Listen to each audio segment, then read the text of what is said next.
Bien, nous allons reprendre nos travaux. L'après-midi est dédié à la question de la politique des données, quelle politique mettre en place. Et nous allons commencer la séance par une intervention de Jacques Dubuc, directeur scientifique du secteur sciences de l'homme et de la société à la Direction générale de la recherche et de l'innovation, DGRI, au ministère de l'Enseignement supérieur, de la recherche et de l'innovation. Voilà, donc c'est une intervention d'une quarantaine de minutes, après quoi nous pourrons discuter, échanger. Parole est à vous. Ok, merci beaucoup. Bonjour à tous. Bon, quand même quelques mots pour dire, c'est la première fois que je viens à la MSH de Rennes ou de Bretagne. Je suis très ému, mais très reconnaissant à ceux qui m'ont invité. Puis je tiens aussi, je me tiens quand même au courant de ce qui se passe dans les campus SHS. Je sais que la situation dans l'université mono SHS a été difficile dans les temps, et je tiens vraiment à rendre hommage à l'équipe de direction. Je pense que les choses sont prises dans le bon sens. Une situation qui est difficile, comme je l'ai dit hier soir. C'est certainement beaucoup plus difficile de diriger l'université de Rennes 2 que de diriger le Collège de France. Ok. Alors, en fait, je ne vais pas parler de politique nationale des données de la recherche, mais de politique des données de la recherche tout court, parce que en fait, j'ai aussi un autre job que celui de directeur des SHS au ministère. Je suis président au niveau européen des infrastructures de recherche en SHS. Donc je vais prendre le point de vue assez vaste qui articule au fond ce qui se passe en Europe et ce qui se passe en France. Quelques mots encore introductifs pour dire que je ne vais pas vous donner des chiffres, toutes les choses que vous avez vues 1000 fois. Il y a des documents qui ont été produits. Vous avez récemment l'édition de la feuille de route nationale des infrastructures de recherche qui est sortie. Sous papier, en anglais, version électronique, c'est pas la peine que je vous raconte tout ça. Je vais plutôt me focaliser sur les problèmes conceptuels.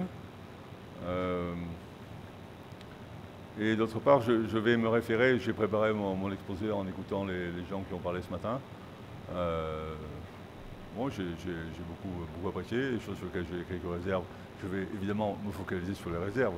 Le dissensus, c'est toujours beaucoup plus intéressant que le consensus. Mais encore une fois, je suis très content d'être parmi vous et d'avoir le contact avec les pratiques et les opinions des chercheurs. Commençons par un sujet, au fond, d'interrogation, disons, pour être euphémisant, sur les enquêtes qui sont formidables, hein, que vous avez conduites à Lille, etc., que j'ai eues. Quand je vois les opinions des chercheurs, je me dis qu'on ne peut pas totalement accepter l'idée que la politique des données SHS doit refléter au plus près les pratiques et les opinions. Pourquoi? Mais parce que, par exemple, j'ai entendu ce matin, dans les enquêtes que vous avez conduites, la chose suivante que je trouve pas surprenante, mais néanmoins digne d'être soulignée, le fait que beaucoup plus de chercheurs sont heureux de partager les données des autres que de faire partager les leurs. Donc, bon, il va de soi hein, que ce n'est pas le genre de maxime, pour paraphraser Kant, qui peut être universalisé. Alors, je vais juste dire un petit mot là-dessus. Au-delà du fait que nous cherchons, vous le savez bien, à favoriser une politique d'ouverture des données, que ce soit en France ou en Europe, je suis toujours un peu mal à l'aise quand j'entends des gens me dire mais si j'ouvre, si je publie au-delà des données, hein, si je mets mes papiers en libre accès, je vais être plagié. Moi, je leur réponds le plus souvent. Ce que j'ai répondu la première fois à quelqu'un qui travaillait sur l'évolution du sentiment religieux chez l'Arétin de 1527 à 1532. J'ai dit, écoute mon pote, pas mon pote, mais enfin mon cher collègue, tu as là une chance d'être lu. saisis-la. Au lieu de croire qu'on va te prendre tes secrets. Plus sérieusement, il y a la question de la coopération dans le domaine de la recherche. Et la coopération, c'est quelque chose de difficile à établir. Pour ceux qui sont, je ne sais pas s'il y a des décisionnistes ou des économistes ou des théoriciens des jeux parmi vous, mais la difficulté essentielle de la coopération a été bien mise en évidence en sciences sociales il y a maintenant une cinquantaine d'années. C'est ce qu'on appelle le dilemme du prisonnier.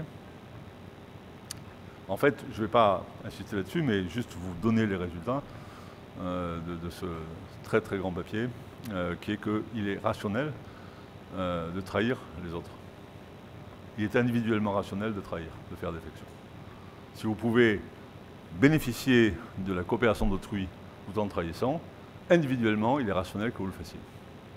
Et en même temps, ou plutôt j'ai évité et en même temps, je veux dire, et simultanément désormais. Du point de vue de l'optimum social, c'est nettement suboptimal. Il vaut mieux coopérer.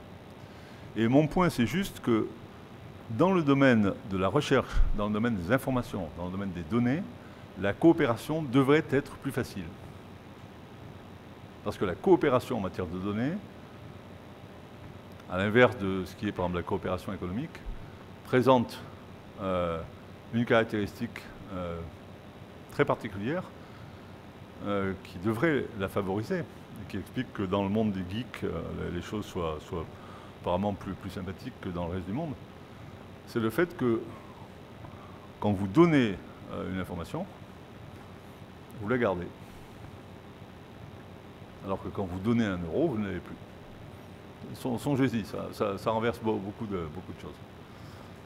Fin d'exorde, je passe au cœur de ce que je voulais vous dire. Voilà. Vous arrivez à lire, moi j'y arrive pas. Si, ça va. Au fond, l'ambition qu'on a en France et en Europe, c'est de faire une politique des données des SHS qui soit une politique pour le siècle qui commence et le siècle qui vient, et non pas du tout pour le XXe siècle. Et il y a un certain nombre de différences notables entre les deux. Il y a au XXe siècle, c'est suffisamment notoire pour que j'insiste pas beaucoup, mais une sorte de dogme, c'est que vous avez sûrement tous eu ça avec des variantes plus ou moins intelligentes en classe de terminale de philosophie. Il n'y a pas de données, il n'y a pas de faits, il n'y a que des constructions, c'est brut. Ça a donné lieu, dans ce cas à la fin du 19e, mais du 20e, on va prendre des gens comme Michel Foucault, des grands, ou Derrida, typiquement, ce qu'on appelait le déconstructionnisme, c'est-à-dire on prend des choses qui ont l'air de faits et on montre que ce sont des constructions. Ça caractérise ce qu'on appelle l'époque postmoderne.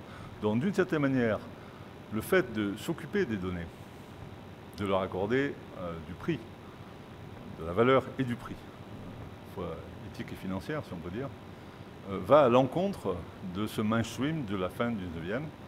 Et j'ai tendance à, j'ai essayé de vous en convaincre si jamais il y a des résistances parmi vous, mais je vous sens plutôt sur la même ligne. Je vais essayer de vous convaincre que c'est plutôt bien de renoncer à un certain nombre de dogmes du XXe siècle finissant. En tout cas, les de données que nous vous proposons en Europe et en France sont appropriés, à mon sens, à la problématique du XXIe siècle et pas à celle du siècle passé. Alors, par exemple, un certain nombre de dogmes de la fin du XXe. Donc, les faits sont construits. Mettez ça en regard de la fameuse phrase de Lénine, les faits sont têtus. Ou sous une forme qui, au fond, est plus subtile, si je peux dire, et qui est rarement explicite chez les gens qui défendent cette opinion, à savoir que quand vous dites les sciences de l'homme et de la société, le mot science figure là-dedans au fond par ce que j'appelle un accident orthographique. C'est comme le mot chat qui figure dans le mot achat, mais un achat, ce n'est pas la négation d'un chat.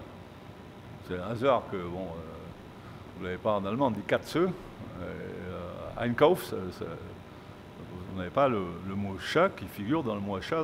En français, c'est un hasard. Ça se trouve comme ça.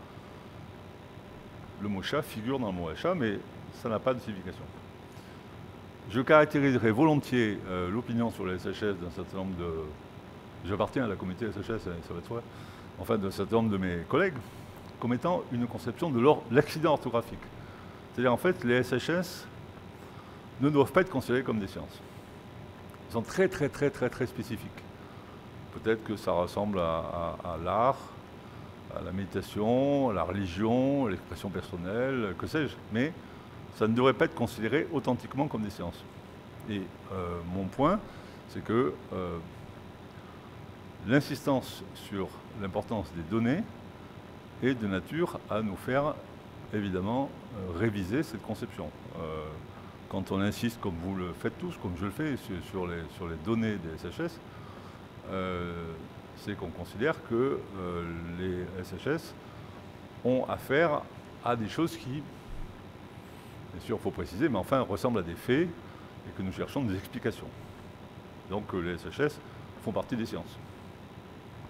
En d'autres termes, rien que l'insistance sur les questions des données SHS vont à l'encontre de ce dogme qui n'est jamais évidemment explicité de manière aussi nette et ridicule, dirais-je, que je viens de le faire, à savoir que les SHS ne sont pas, au fond, véritablement des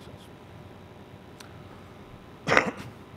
Alors, il y a une version, c'est pareil, c'est jamais complètement explicite, de ce dogme du XXe siècle français, hein, c'est quand même la French Theory, ça. C'est l'idée, la revendication qu'une partie de la communauté SHS présente avec véhémence, d'être hypospécifique dans l'allocation des ressources, c'est-à-dire en gros d'avoir autant d'argent qu'en ont, je sais pas moi, les biologistes ou les gens de physique quantique. Donc on veut être hypospécifique, on veut ressembler aux autres sciences pour recevoir des moyens, mais on chercherait à être hyper spécifique dans leurs dépenses. Par exemple, on ne veut pas être évalué, etc. Vous connaissez tout ça. Je dis que pragmatiquement, c'est impossible d'être les deux. Vous ne pouvez pas demander à l'État d'être traité sur le même pied que la physique, mais utiliser vos ressources en prétendant vous soustraire, par exemple, à toute procédure d'évaluation. Hein, bon. Je pense que c'est clair, je n'ai pas besoin d'insister. En plus, j'ai le sentiment, j'insisterai beaucoup plus si je vous sentais hostile à ce que je dis. Mais ce n'est pas le cas. Pour moi, je sens juste un état de sidération et d'interrogation.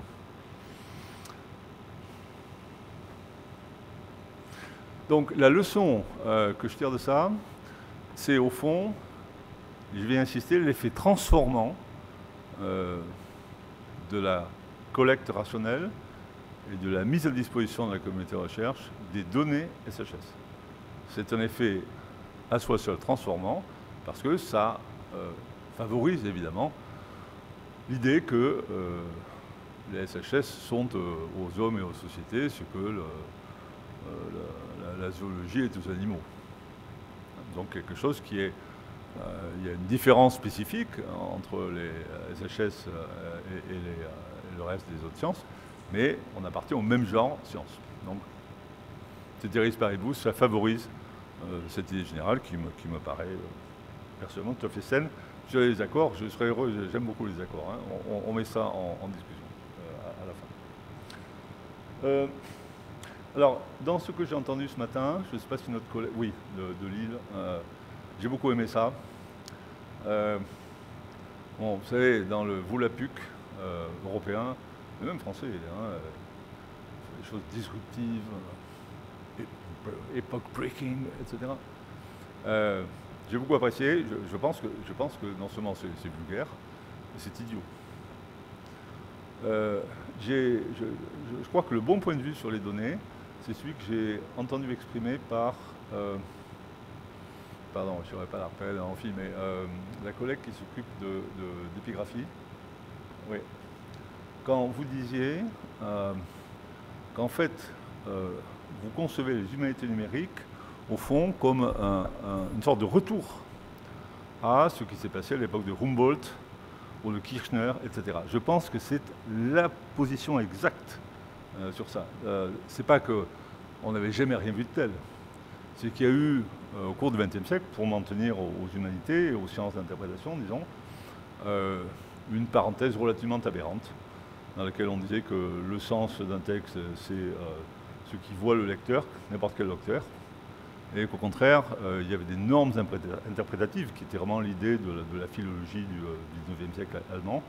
Moi, je considère, et en particulier dans la sorte d'alliance entre les SHS et les sciences, l'IST, hein, les sciences du document, il y a une sorte aujourd'hui de réhabilitation de la catégorie des documents, de preuves textuelles, que je trouve tout à fait en harmonie, non pas avec le XXe siècle, mais avec le XIXe siècle.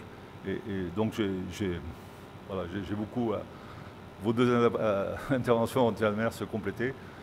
On arrête avec l'idée de dire que c'est disruptif, et on se réfère en effet à un certain nombre...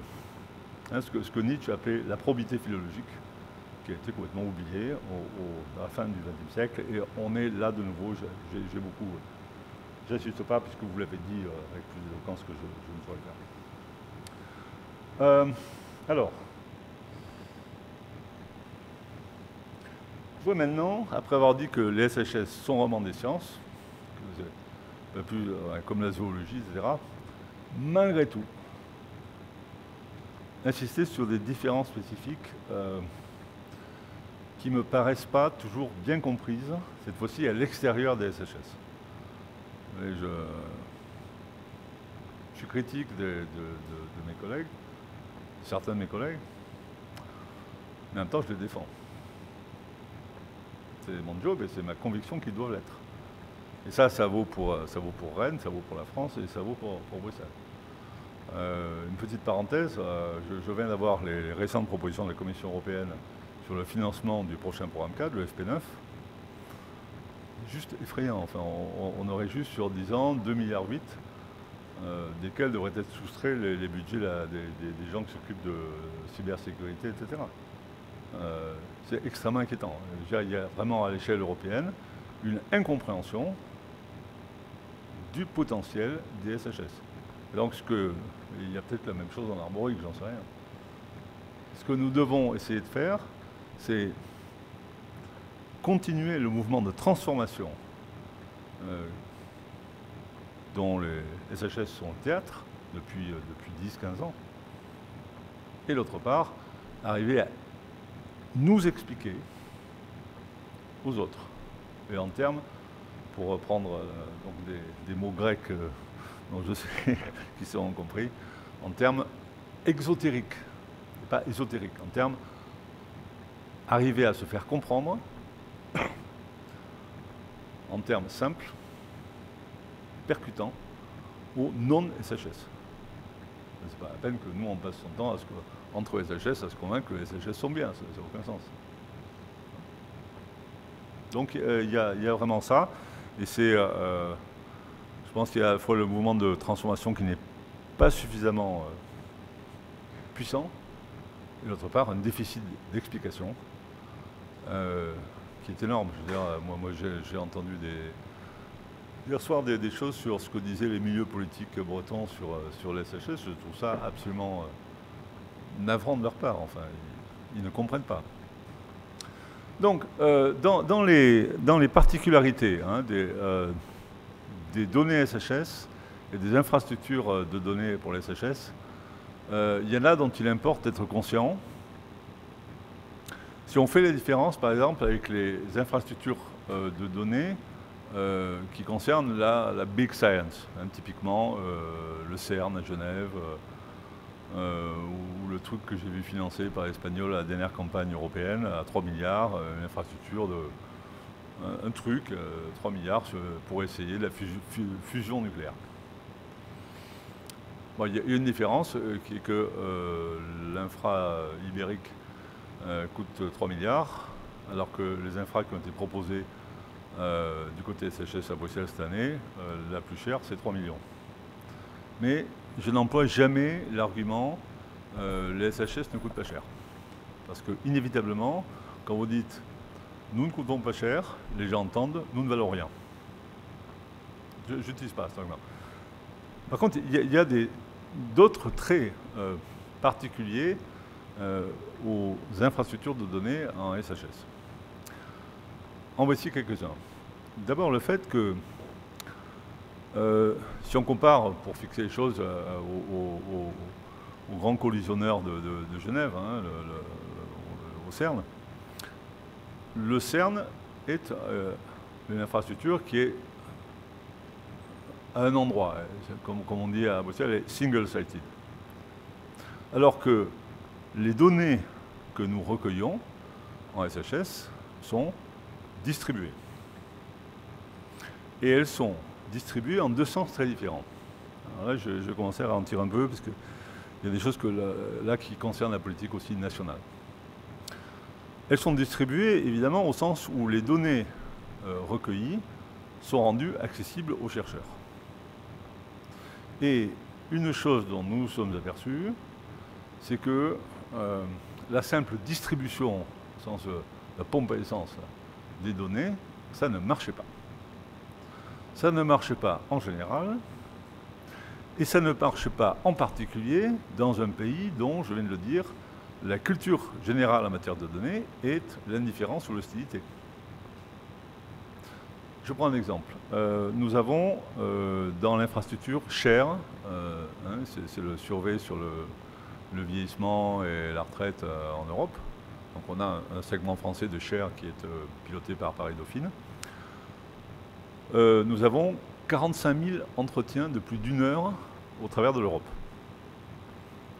Et le problème, c'est que la France produit beaucoup plus de données de ce type qu'elle n'en utilise dans la recherche. Et ça, je peux vous assurer d'une chose, c'est que si nous continuons comme ça, je vais avoir des problèmes.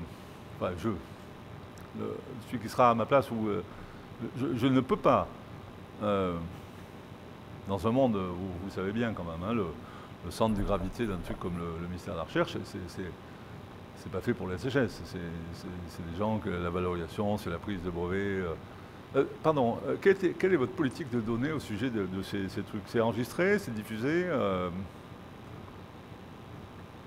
Parce que bon, je peux mettre des périphrases. Là, je ne suis pas périphrastique du tout, j'aime pas l'être. Donc on va dire que c'est pas enregistré. Hein?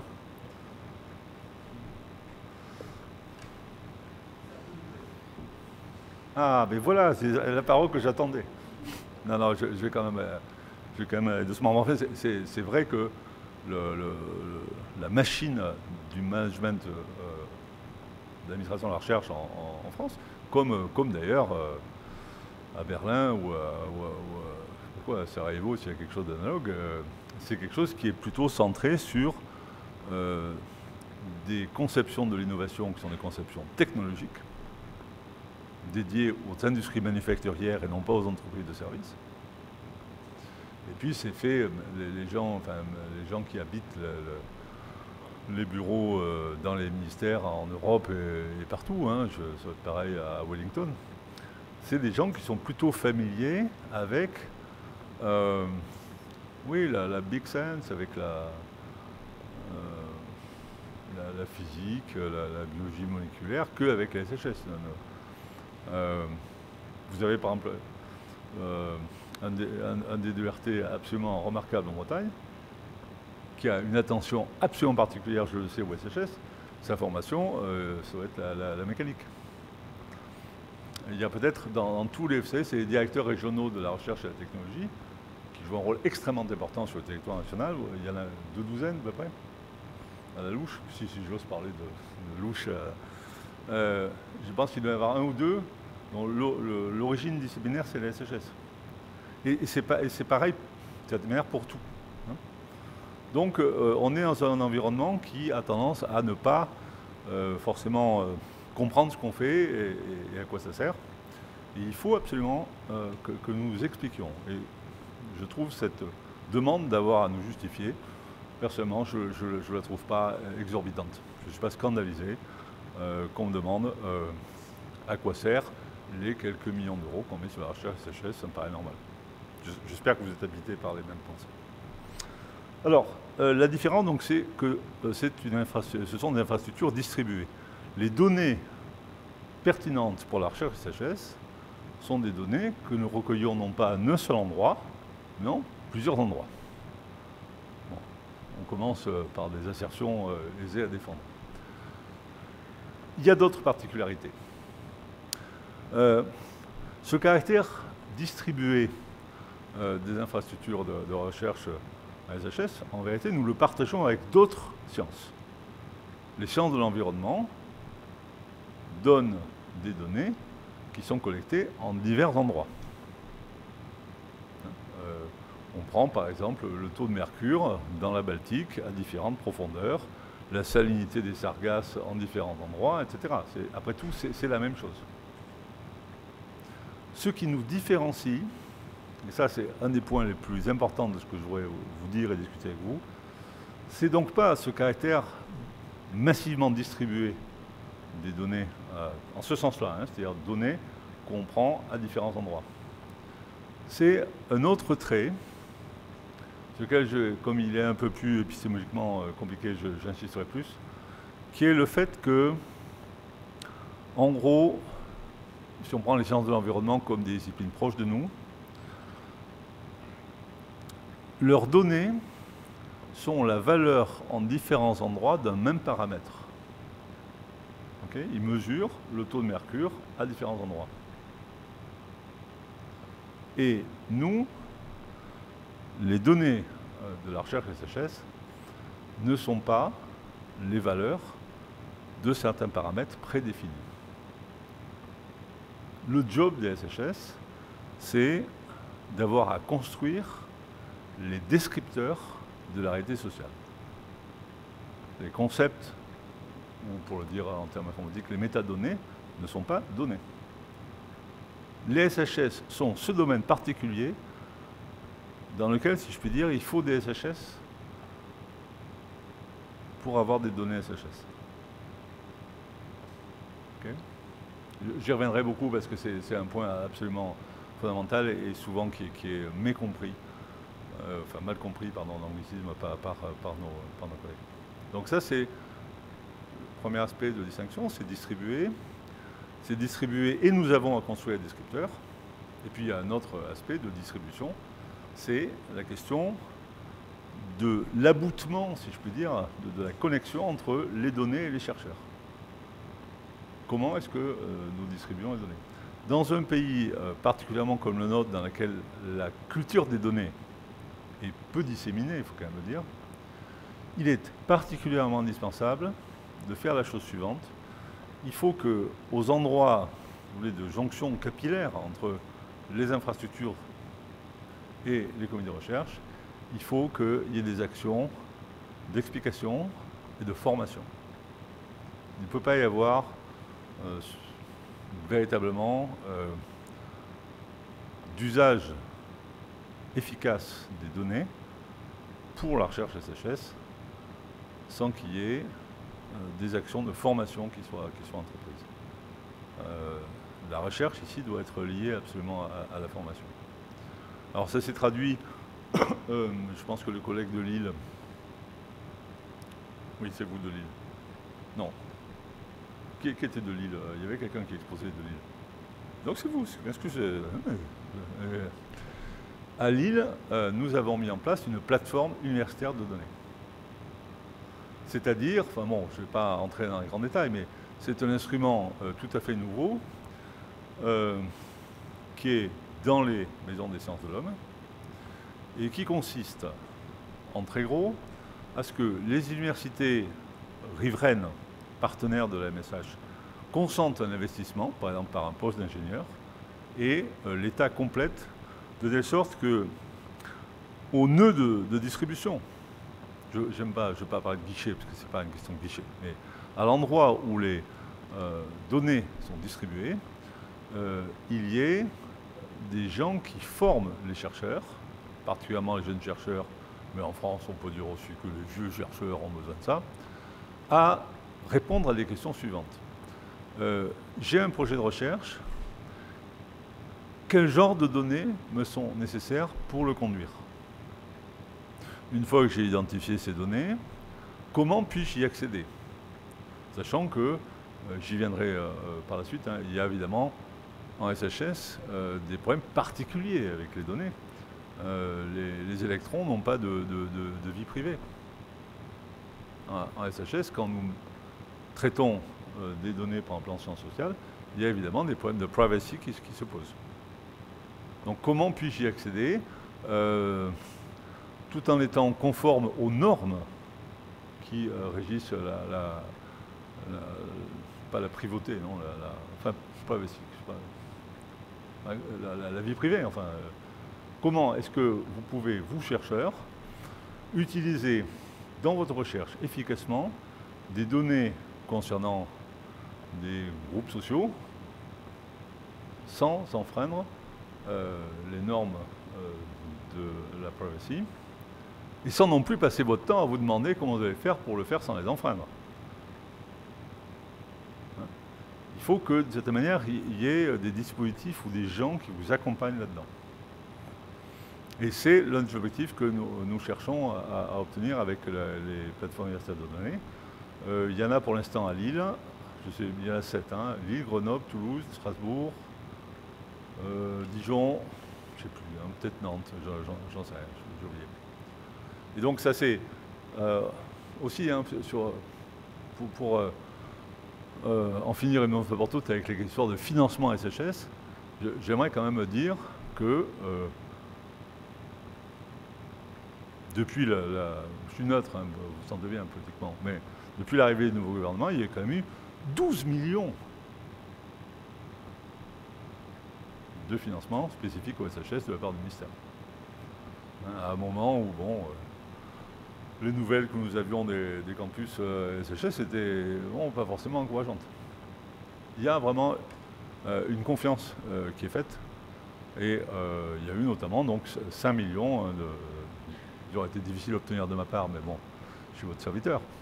Il y a eu 1 million sur les MSH, 1 million sur les plateformes universitaires de données, 1 million sur les LabEx et 1 million sur les aptitudes d'études avancées. Et donc, dans cette somme, la chose importante que je voulais souligner, c'est vraiment ce qui a été mis sur les plateformes. Nous croyons beaucoup aux plateformes universitaires de données. Moi, j'encouragerais volontiers Rennes à considérer la possibilité d'en concevoir et d'en avoir une. Enfin bon, peut-être que dans la discussion, vous direz les bienfaits éventuels que ça a apporté non pas le Nord-Pas-de-Calais, le nord de France, c'est ça hein, les Hauts-de-France, c'est ça. Voilà. Donc la distribution en deux sens. Hein, le problème, distribution au sens, c'est réparti dans l'espace et dans le temps, et distribution au sens où la mise à disposition doit se faire sous des formes particulières.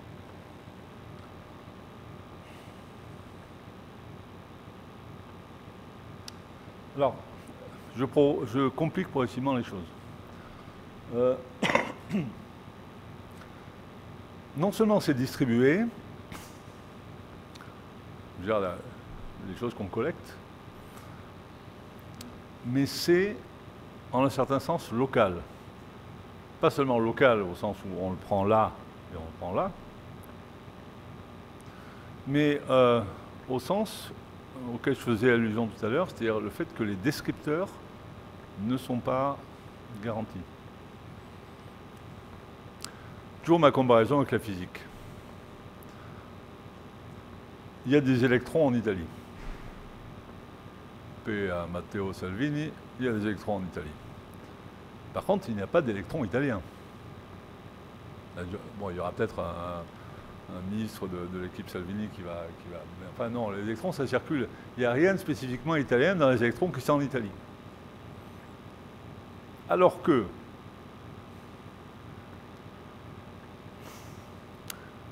il y a de la saudade, pour le dire métaphoriquement, il y a de la saudade au Portugal. il y a de la Sehnsucht en Allemagne. Et ça ne circule pas comme les électrons. En d'autres termes, les formes, y compris les formes dans lesquelles les agents s'expriment, les formes littéraires dans lesquelles ils disent leur expérience du monde, ces formes sont locales, ne sont pas universelles. On a tendance à se dire, mais voyons, si on fait une politique des données, cette politique doit concerner exclusivement les traits qui sont descriptibles de manière non locale, sans variance culturelle. Je sais pas, par exemple, on pourrait considérer que un lot de données très intéressantes, c'est la taille des citoyens européens. Il n'y a pas de problème, ou la température moyenne Fahrenheit, Celsius est acceptée. Vous voyez bien que c'est quelque chose de paramétrique. Par contre, il est absolument essentiel, pour des raisons sur lesquelles je le reprends un peu tout à l'heure et sur lesquelles j'aimerais discuter, il est absolument essentiel que nous prenions en compte la localité des données au sens d'une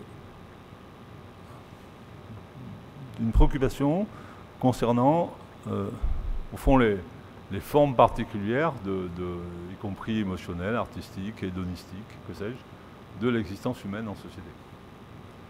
Nous ne pouvons pas nous limiter aux caractéristiques distales, par exemple, de l'environnement. Bon, c'est très bien d'avoir fait, c'est très bien.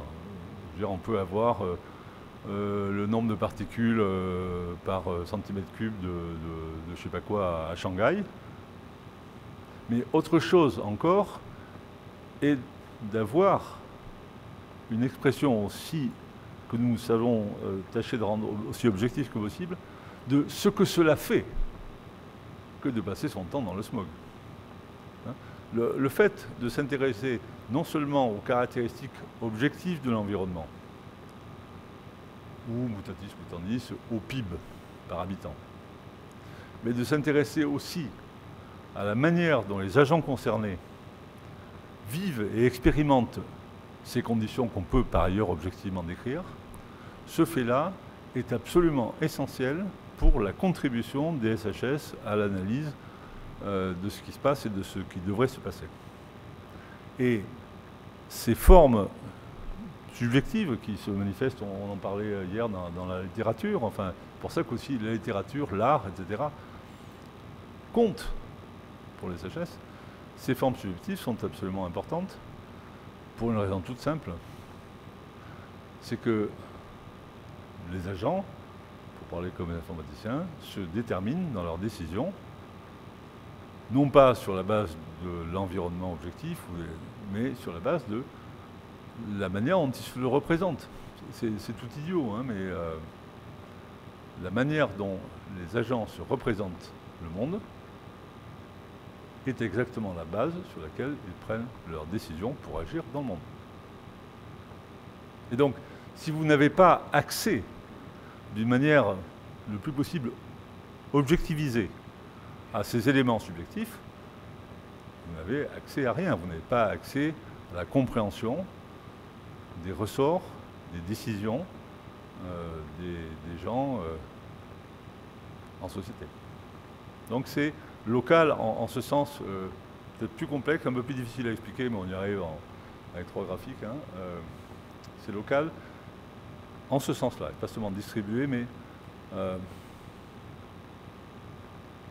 également incertain, et en tout cas à construire quant aux descriptions.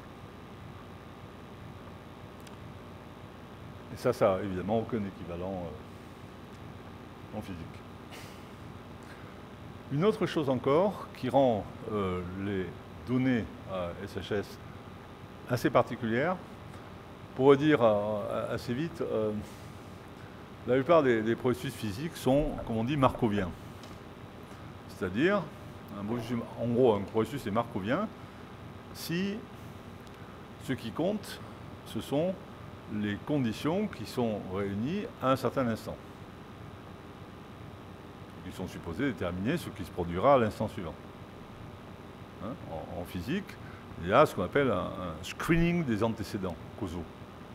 vous regardez l'état initial, vous êtes capable ou pas, mais enfin vous êtes capable, disons, d'en prédire les conséquences, mais n'intervient pas les raisons pour lesquelles cet état initial a été obtenu. Vous avez juste besoin des parents causaux. Vous n'avez pas besoin des grands-parents causaux.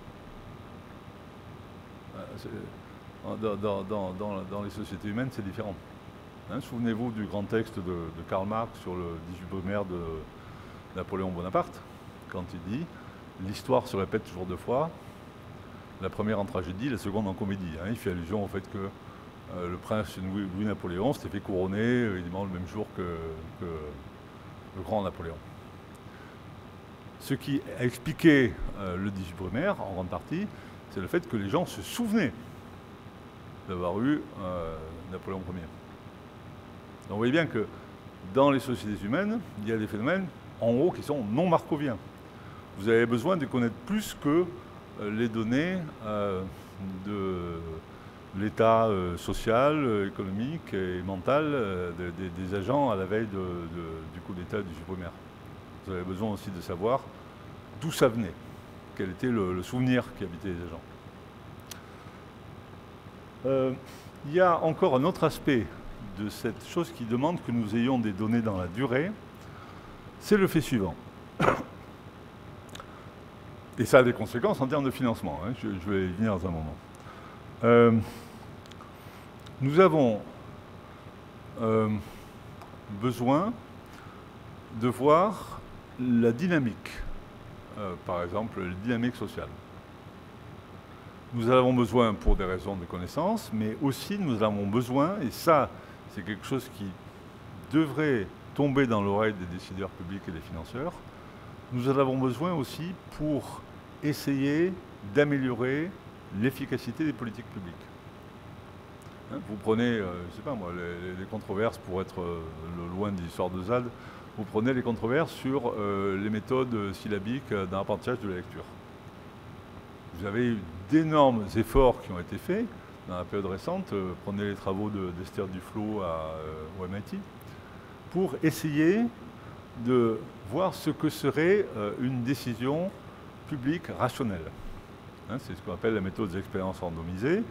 Il y a un groupe témoin, vous ne faites rien. Il y a un groupe sur lequel vous agissez, vous regardez les différences. Il est essentiel que nous ayons une vue dynamique pour enregistrer les effets rationnels ou non des décisions publiques qui ont été prises. Et donc, il est essentiel que nous ayons ce qu'on appelle techniquement des cohortes, c'est-à-dire des ensembles d'individus auxquels on pose les mêmes questions de manière répétée pendant des années. Nous avons des cohortes en France. Nous avons en particulier une cohorte, et les données n'ont pas encore commencé à être exploitées pour des raisons qui vont vous apparaître évidentes tout de suite. Nous avons une cohorte de 20 000 enfants. On a demandé à 20 000 parents, il y a 5 ans maintenant, s'ils seraient d'accord, gratis pro deo, hein, les gens sont quand même civiques, pour chaque année répondre à des questions relativement détaillées sur l'état de santé, de forme, les performances scolaires, tout le temps passé devant la télé, tout ce que l'habileté dans les dribbles hein, de leur enfant. Vous avez 20 000 parents qui ont dit oui. Et le taux d'attrition, comme on dit techniquement, c'est-à-dire le nombre de parents qui se disent « bon, cette année j'arrête », est très faible. Il en reste encore 17 500. Et donc nous avons cette cohorte d'enfants et on va pouvoir voir ce qui se passe. Concrètement, ça va être des données empiriques absolument essentielles pour nous. Par exemple, vous avez sûrement entendu parler de la hausse du crétinisme. Hein, le QI baisse. Des enquêtes incroyables à l'échelle de l'Europe. Bon, moi j'avais ce sentiment-là. J'ai l'impression que les gens étaient de plus en plus bêtes. Mais bon, c'est une conviction personnelle. Hein, j'étais dans le titre du livre de Lucentini, Frutero Lucentini, la prédominance du crétin. Moi, je suis persuadé que les crétins vont l'emporter. Mais bon, ma propre conviction, là, il y a des choses absolument attestées. Et on ne peut pas se quereller contre ces données en disant oui, mais les tests ne mesurent pas l'intelligence. quoi qu'il mesure, comme c'est fixe, on voit quand même que les performances décroissent. C'est absolument fondamental. Sur les hypothèses, après, est-ce que c'est parce qu'il y a des perturbateurs endocriniens, est-ce que parce que, je sais pas, dans les biberons, est-ce qu'ils regardent trop la télé, etc., etc. Bon, ça, après, c'est un domaine d'hypothèse, mais il est absolument essentiel que nous accroissions la testabilité empirique des SHS en ayant des données de ce genre. Or, ces cohortes, du point de vue du financement, présentent une particularité qui n'est nulle part réalisée dans les infrastructures de la physique lourde. La courbe d'investissement de la physique lourde, par exemple du CERN, c'est une courbe qui est comme ça. Vous mettez 3, 10, 20 milliards, et puis après, il y a un peu un bain de jouvence de temps en temps, mais ça y est, vous avez fait l'investissement. Comme la Tour Eiffel. On l'a faite, elle est là, on la repeint de temps en temps, mais la courbe, elle est comme ça. Tout autre, évidemment, est la courbe d'investissement répondant à la nécessité d'avoir des cohortes. Dans ce dont nous avons besoin dans des infrastructures de ce type, c'est fondamentalement, et c'est très difficile à expliquer, ce sont des personnels. À chaque fois, vous devez refaire l'enquête.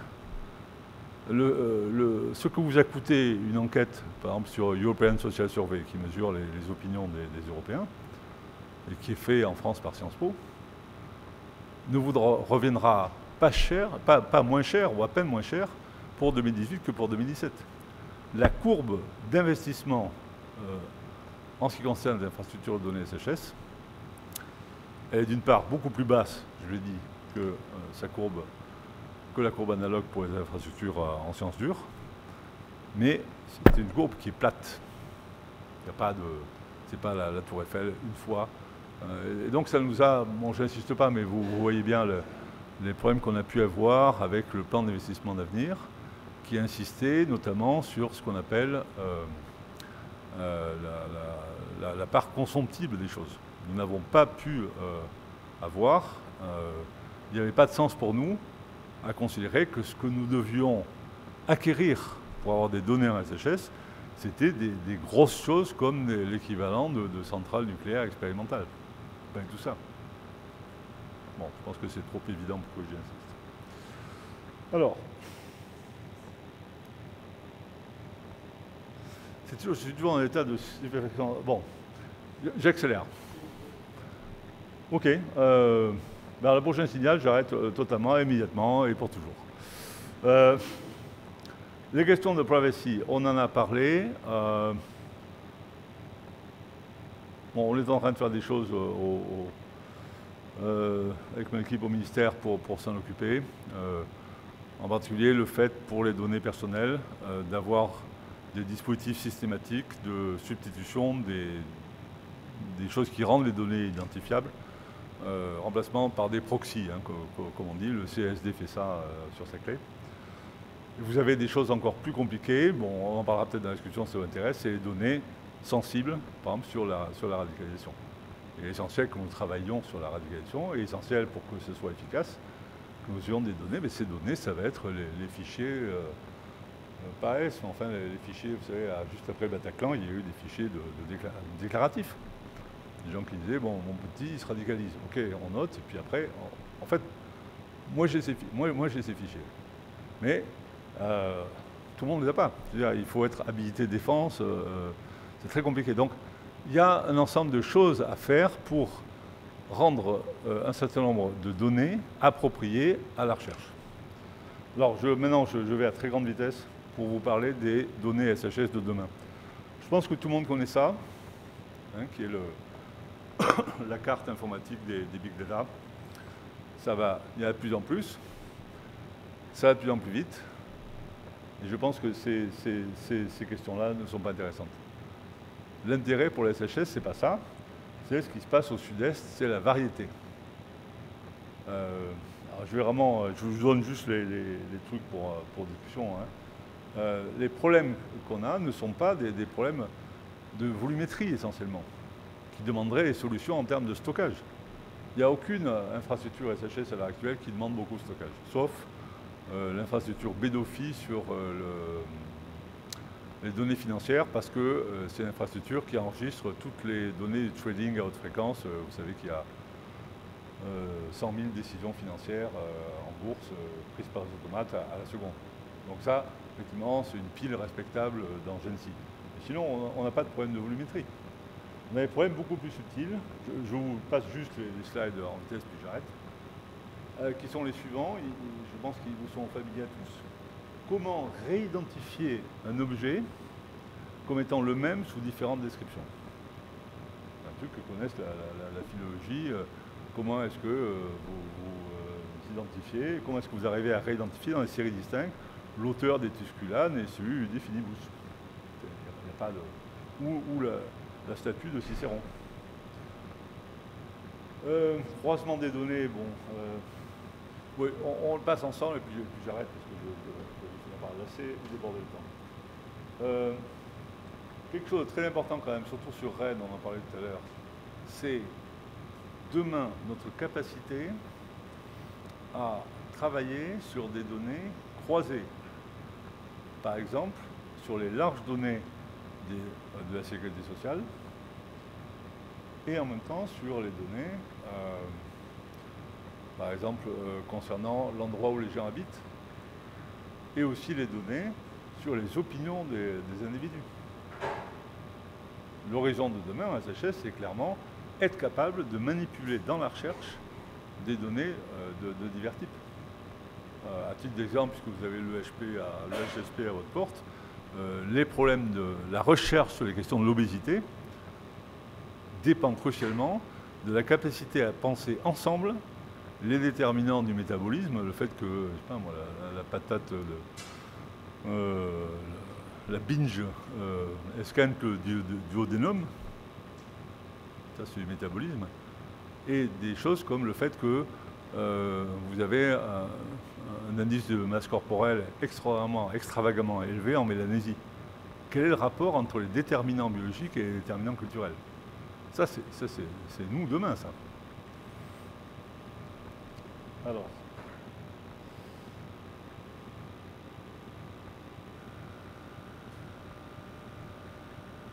Bon. Juste, vraiment, depuis que je dis que c'est le dernier mot, celui-là va être vraiment l'ultime. Une des choses dans nos transactions avec nos collègues informaticiens qui doit retenir notre attention, c'est qu'en fait, on est beaucoup plus intéressant que les autres pour eux. Comme je dis à Bruxelles, les données du CERN sont ennuyeusement massives. Il y a tellement d'événements électroniques enregistrés qu'il faut les stocker. Et massivement ennuyeuses. Pour un informaticien, les données relatives à la recherche du boson de Higgs n'ont aucune espèce d'intérêt. C'est encore une fois des trucs paramétriques. Vous stockez les valeurs du paramètre. Alors que, en ce qui nous concerne, regardez par exemple ce qui s'est produit lorsqu'on a dû décrire les manuscrits médiévaux. Il y a eu du profond travail informatique pour décrire canoniquement les manuscrits. Hein. C'est le travail de Lou Bernhardt à Oxford et ses successeurs, hein, qui est aujourd'hui instancié notamment au CSR à Tours, sur des modes canoniques de description des manuscrits. On est beaucoup plus intéressant que les gens de la physique qui sont, je répète, massivement ennuyeux pour un informaticien. Le reste m'entraînerait trop loin. J'avais à vous parler à mon avis, l'un des philosophes à son insu les plus importants du début du XXIe siècle, qui est Donald Rumsfeld, le secrétaire d'État à la guerre de Bush. Mais je garde ça pour peut-être les échanges. Merci.